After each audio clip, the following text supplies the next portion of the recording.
Saya Pendeta HKBP Resort Parulian Litong di Huta, menyapa Bapak Ibu serta saudara-saudaraku sekalian dimanapun saat ini berada. Salam sejahtera bagi kita semua. Sebelum kita mendengar dan merenungkan firman Tuhan, marilah kita berdoa.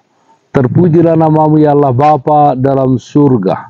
Kami telah mempersiapkan hati dan pikiran kami untuk disapa firman-Mu. Berfirmanlah ya Tuhan. Amin. Firman Tuhan yang menjadi sumber kekuatan dan sukacita bagi kita dalam melaksanakan aktivitas kita satu hari ini. Jumat 10 Mei 2024 tertulis dalam kitab Daniel pasal 2 ayat 44. Demikian firman Tuhan.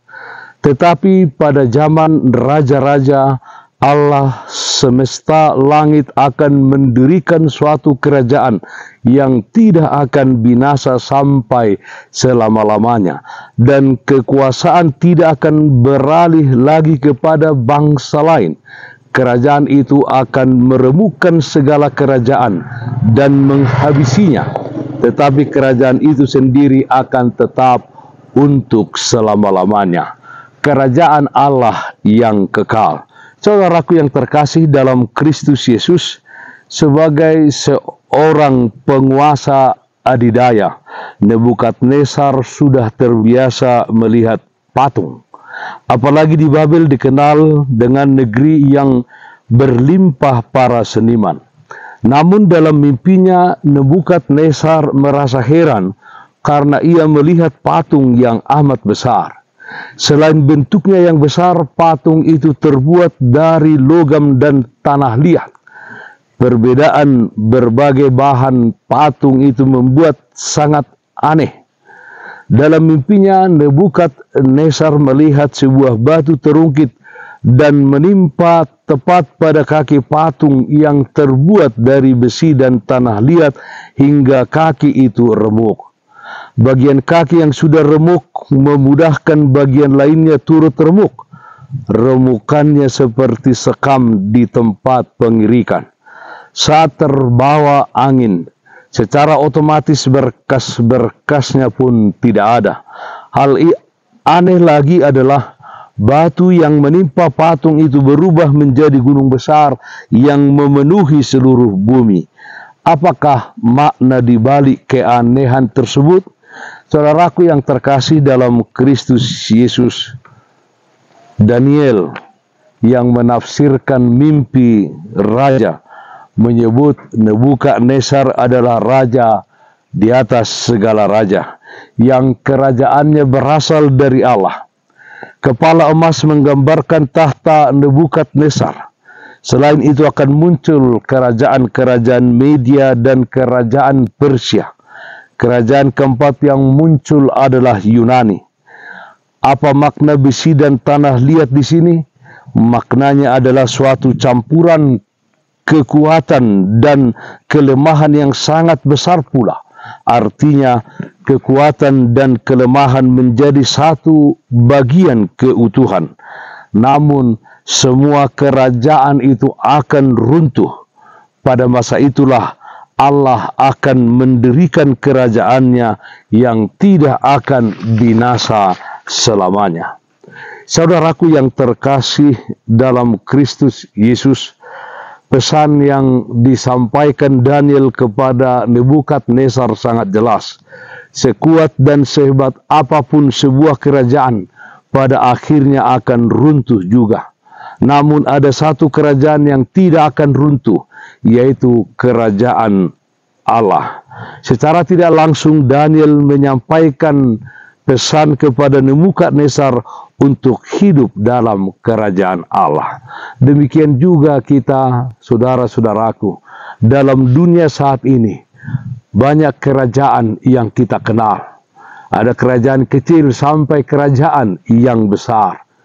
Saudara-saudara, pada waktunya semua kerajaan ini akan hancur dan tidak akan kelihatan. Yang kelihatan adalah kerajaan Allah yang kekal. Saudaraku yang terkasih dalam Kristus Yesus, pesan yang disampaikan Daniel kepada Nebukadnezar dan kepada kita saat ini sangatlah jelas. Sekuat dan sehebat apapun sebuah kerajaan, pada akhirnya akan runtuh juga. Namun ada satu kerajaan yang tidak akan runtuh, yaitu kerajaan Allah. Marilah di dalam kehidupan ini kita mencari kerajaan Allah. Kita melakukan kebenaran dan kebaikan. Kita menjadi alat di tangan Tuhan untuk menjadi saksinya di tengah-tengah dunia ini, di mana melalui kehadiran kita orang-orang merasakan kehadiran kerajaan Allah di tengah-tengah dunia ini. Sembari kita menantikan kerajaan Allah yang kekal, kerajaan yang sempurna pada waktu kedatangan Tuhan Yesus Kristus yang kedua kalinya. Maukah kita hidup dalam kerajaan Allah? Amin. Mari kita menyanyikan Bukende 789 ayat 1. Lulihamu maharajaun di debata. Lulihamu harajaun di debata. Rabdohot hati gorana, tabahonon nama odeng Tuhamu. Haleluya, haleluya, haleluya, haleluya, haleluya. Haleluya, haleluya. Marilah kita berdoa. Terpujilah namamu ya Allah Bapa di dalam surga, yang senantiasa menyertai dan memelihara kehidupan kami. Ya Tuhan, di tengah-tengah dunia yang penuh dengan persoalan dan pergumulan ini, kiranya kami hidup seturut dengan kehendak Tuhan. Kami yakin dan percaya bahwa Engkau telah menyediakan bagi kami kehidupan yang kekal.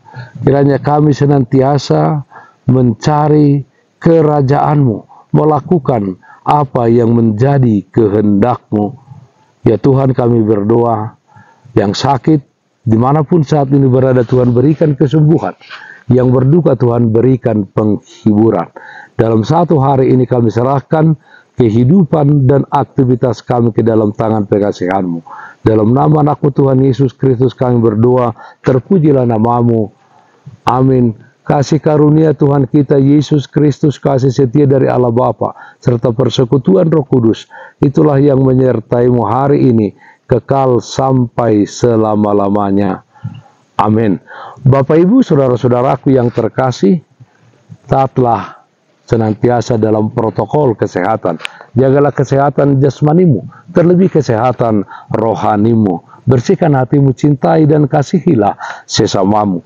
Tetaplah berdoa kepada Tuhan, sumber berkat dan anugerah di dalam kehidupanmu. Salam kasih dari Tuhan Yesus Kristus untuk saudaraku semua.